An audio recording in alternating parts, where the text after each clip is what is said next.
ভদ্রলোক আছে কুণাল ঘোষ, তিনি বলেছেন যে টাকারের নায়কবাড়ি হয় না শিবিরে, কিন্তু সুগন্ধা থেকে 1 লাখই গাড়ি হবে এবং শান্তনু ঘোষ যিনি একটি অন্য সংস্থার কর্মধার তাকে পাশে বসিয়ে তিনি ঘোষণা করেছেন।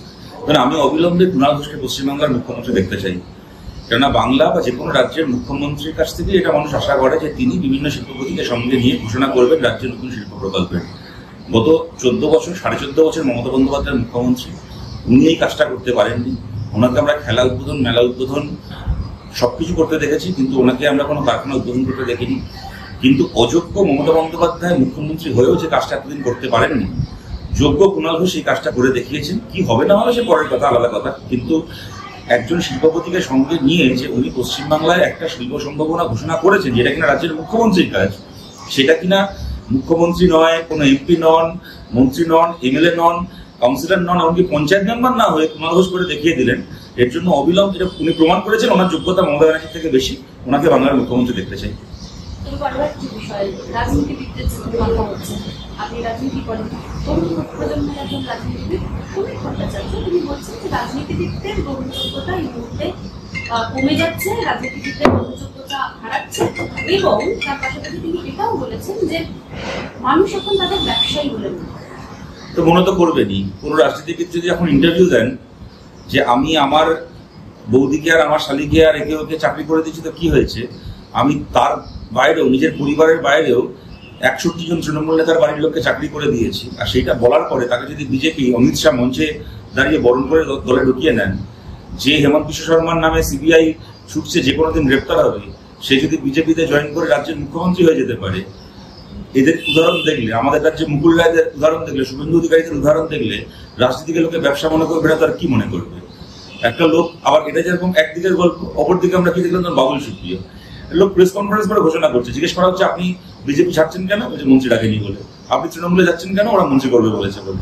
তো এইটা যদি রাজনীতিবিদদের চেহারা হয়, আর সেইটাকে যদি বিভিন্ন বড় বড় রাজনৈতিক দল সেটাকে এন্ডোর্স করে যে আমি ধান্দার জন্য চাকরি বিক্রি করেছি, এটা বলার পরে যদি কোনো একটা দল থেকে গলায় মালা পরিয়ে নিজের দলের নেতা বানিয়ে নেয়, তাহলে রাজনীতিকে লোকে ব্যবসা মনে করবে না, তো কি মনে করবেন। সমীর ভট্টাচার্য দেখুন, ব্যক্তিগতভাবে ওনার নিজের দলের প্রতি সততা নিয়ে কোনো প্রশ্ন নেই, উনি বিজেপির অত্যন্ত খারাপ সময় থেকে পশ্চিমবাংলায় বিজেপি করেছেন। সুতরাং আজকে আমার মনে হয় সমীর ভট্টাচার্যের মতো নেতাদেরও আয়নার সামনে দাঁড়িয়ে এই প্রশ্ন করা উচিত, যে দলকেই প্রশ্ন করা উচিত যে আমরাই বা বিভিন্ন দল কেন এই কালচারকে আমরা প্রশ্রয় দিচ্ছি পশ্চিমবাংলায়।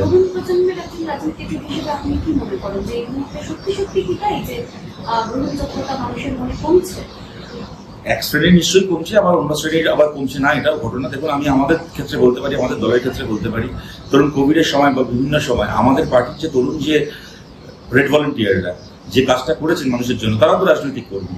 রাজনৈতিক কর্মী মানে খালি এই দল থেকে জিতে ওই দলে যাওয়া কিছু এমএলএ পঞ্চায়েত মেম্বার, তারাই রাজনৈতিক কর্মী। সারা জীবন যে লোকটা দেওয়ালে গণশক্তি লাগিয়ে গেলেন কোন রকম কোনো অ্যাসপিরেশন ছাড়া। এমনকি আমি এটাও বলছি, পশ্চিমবাংলায় যখন 34 বছর বামপন্থী সরকার ছিল, তখন যারা তৃণমূল করেছেন একটা সময়, যারা কংগ্রেস করে গেছেন, যারা বিজেপি করে গেছেন, বিজেপি 2% ভোট পাবে জেনেও যারা বিজেপি করে গেছেন, তারা কি রাজনৈতিক কর্মী নন? সুতরাং নিশ্চয়ই তাদের সামাজিক গ্রহণযোগ্যতা, সামাজিক সম্মান কমছে না। কিন্তু যারা এক শ্রেণীর লোকজন, যারা রাজনীতিটাকে সত্যি সত্যি একটা লেনদেনের ব্যবসা বানিয়ে ফেলেছে, ভাই তুমি কি প্যাকেজ দিচ্ছ আমাকে বলো, তোমার প্যাকেজ পছন্দ হলে তোমার সাথে আছি, ওর প্যাকেজ যদি বেটার লাগে ওর কাছে চলে যাব, এইটাকে যারা বানিয়ে ফেলেছে তাদের তো সম্মান কমছে, তাদের সম্মান কমাই উচিত। কিন্তু মুশকিলটা হচ্ছে এই ধরনের রাজনীতিবিদরাই কিছু দলের কাছে চোখের মনি এখন, কেন এদের টাকা পয়সা রয়েছে, এদের লোক লস্কর বল রয়েছে। সুতরাং এদেরকে আগে দরকার। যে লোকটা সারা জীবন আমার দলের খারাপ সময় আমার দলটা করে গেল, তাকে আমার দরকার নেই। এই কালচার তৈরি হয়েছে রাজনীতিতে কিছু দক্ষিণপন্থী দলের হাত ধরে। এটা দুর্ভাগ্যজনক। কিন্তু আমরা কখনোই এটা মনে করি না যে তাহলে যে এই দলবদ্ধ এই ধান্দাবাজরাই গোটা রাজনৈতিক স্পেকট্রামকে প্রতিনিধিত্ব করে। অবশ্যই আমার দলে তো বটেই, আরো বিভিন্ন দলে যে সৎ কর্মীরা রয়েছে, যারা কোনো ধান্দা ছাড়া নিজের দলটা করছে, তারা সত্যি সত্যি রাজনীতির প্রতিনিধি হওয়া উচিত বলে আমরা মনে করি। প্রধানমন্ত্রী নরেন্দ্র মোদী একাধিকবার রাজ্যে এসেছেন, 4-5টা কমিটি দিয়েছেন, আরো 30 থেকে 35টা সভার পরিকল্পনা রয়েছে। তারপরেও বিজেপি এখনো কনফিডেন্ট নয় যে তারা খুব ভালো রেজাল্ট। দেখুন, পশ্চিমবাংলার বিজেপি নেতারা অযোগ্য, তারা নিজেরা জানে তারা অযোগ্য। যোগ্য নেতৃত্ব কে? যে দাঁড়িয়ে বলবে যে ঠিক আছে মোদীজি, আপনি গোটা দেশের প্রধানমন্ত্রী, আপনাকে গোটা দেশ সামলাতে হয়, আপনার অনেক দায়িত্ব রয়েছে, আপনি তো আবার বিশ্বগুরু, গোটা বিশ্ব সামলাতে হয়, সুতরাং আপনাকে পশ্চিমবাংলা নিয়ে অত ব্যস্ত হতে হবে না, আমরা বাংলাটা বুঝে নেবো, আমাদের সেই ক্ষমতা রয়েছে। এটা অযোগ্য, এটা অপদার্থ, এদের সেই ক্ষমতা নেই, তাই ছিচকা দিনে বাচ্চার মতো বায়না করে মোদি এসো, যোগী এসো, অমিত শাহ এসো। কিন্তু এত এসেও তো পশ্চিমবাংলায় বিজেপির আসন বাড়ছে না। পশ্চিমবাংলায় বিজেপির একটা উত্থান হয়েছিল, আমরা দেখতে পাচ্ছি বিজেপির ভোট পশ্চিমবাংলায় কমেছে, আসন কমেছে, ওদের রাজনৈতিক প্রভাব কমেছে। কিন্তু যেটা হয়েছে, যতদিন মোদি, অমিত শাহ, যোগী আদিত্যনাথ এরা পশ্চিমবাংলায় এসে এই সাম্প্রদায়িক রাজনীতিটা করে যাচ্ছে, ততদিন পর্যন্ত তৃণমূল কংগ্রেসের সুবিধা হচ্ছে বিশেষ করে মুসলিম অংশের মানুষের কাছে গিয়ে বিজেপির ভয় দেখিয়ে তাদের ভোটটাকে আদায় করার চেষ্টা করা। সুতরাং মোদির এই আসার ফলে তৃণমূলের ভোট পাচ্ছে, বিজেপির তো কি উপকার হচ্ছে আমাদের তো চোখে পড়ছে না। সম্প্রতি একটা বিতর্ক তৈরি হচ্ছে, সেই বিতর্কের নাম আপনি, সেই গান নিয়ে প্রথম কথা আপনার প্রতিক্রিয়া কি?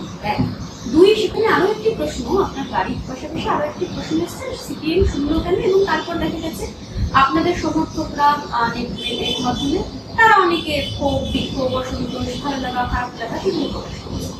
তো গানটাকে নিয়ে আমার ব্যক্তিগত প্রতিক্রিয়া খুবই ভালো। আমার সত্যি মানে যাকে বলে ফ্ল্যাটার্ড হোক, আমি খুব ফ্ল্যাটার্ড হয়েছি।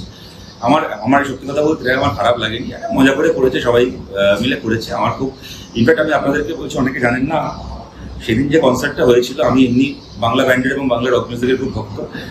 আমিও সেদিন সেই কনসার্টে ছিলাম। আমার মানে আমি শুরুতে অঞ্জন দত্ত, ক্যাকটাস, পৃথিবী ওই সময়টাই ছিলাম। তারপর আমার একটা কাজ ছিল বলে আমাকে বেরিয়ে আসতে হয়েছিল। হুলিগানিজম যখন গাইছে, আমি তখন ছিলাম না ঘটনাচক্রে, কিন্তু পরে আমার আফসোসই হলো। আমার মনে হলো আমি থাকলে আরো মজা হতো তখন। কিন্তু যেটা ঘটনা, আমার খুব আনন্দ হচ্ছে এটা ভেবে যে বাংলা গানে যেরকম ধরুন নীলাঞ্জনা, বেলা বোস, রঞ্জনা, ঝিমটি, হ্যাঁ, মানে এরা যেরকম বাংলা গানের চরিত্র, এখন আমার মনে হচ্ছে আমিও একটা বাংলা গানের চরিত্র হয়ে গেলাম। এটাই কম কথা বলি কজনের এই সৌভাগ্য জন্য।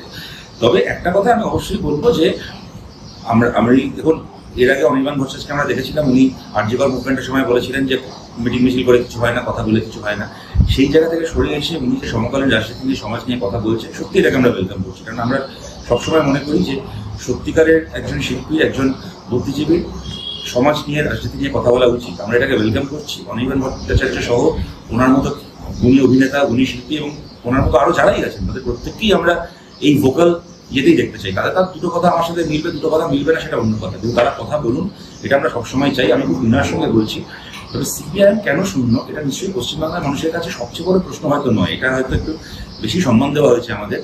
আমি বিনয়ের সঙ্গে অনুরোধ করবো যে পশ্চিমবাংলায় কেন চাকরি বাকরি নেই, কেন কলকারখানা নেই, কেন ধর্ষণ করেও এত সহজে পার পেয়ে যাওয়া যায়, কেন এত অভাব, কেন এত অনুযোগ, এমনকি কেন অনির্বাণ ভট্টাচার্য তার যাবতীয় যোগ্যতা থাকা সত্ত্বেও তাকে সিনেমা করতে দেওয়া হচ্ছে না টালিগঞ্জে। আমার মনে হয় এগুলো পশ্চিমবাংলায় প্রশ্ন। কিন্তু আমি তা সত্ত্বেও বলছি, আমি যারা আক্রমণ করেছেন, আমি তাদের কাছেও আবেদন করবো, যদি আমার আবেদন আপনাদের কাছে কোনো প্রাসঙ্গিকতা রাখে, দয়া করে কোনো শিল্পী যদি কোনো রাজনৈতিক ব্যঙ্গ করেন, প্যারোডি করেন, তাকে আক্রমণ করতে যাবেন না। মানে তার নিশ্চয়ই তার কোনো ব্যঙ্গর পাল্টা একটা বক্তব্য, ব্যঙ্গ, সেটাও শিল্পের মাধ্যমেই হওয়া উচিত। কিন্তু তার বাইরে আক্রমণটা করতে যাওয়ার কোনো মানে হয় না। কেননা বামপন্থী হিসেবে আমাদের সবসময় একটা দায়িত্ব যে শিল্পীরা যাতে সমাজ নিয়ে কথা বলেন, এটাকে আরো বেশি করে মানে যাকে বলে প্রশ্রয় দেওয়া, প্রমোট করা। কথা বলতে গিয়ে যদি কারোর কোনো সমস্যা হয়, তার পাশে গিয়ে দাঁড়ানো। সেখানে কথা বলছে এইটা, তার কথা যদি আমার সাথে নাও মিলে, তাহলেও তার কথা বলার অধিকারকে আমাদের ডিফেন্ড করতে হবে।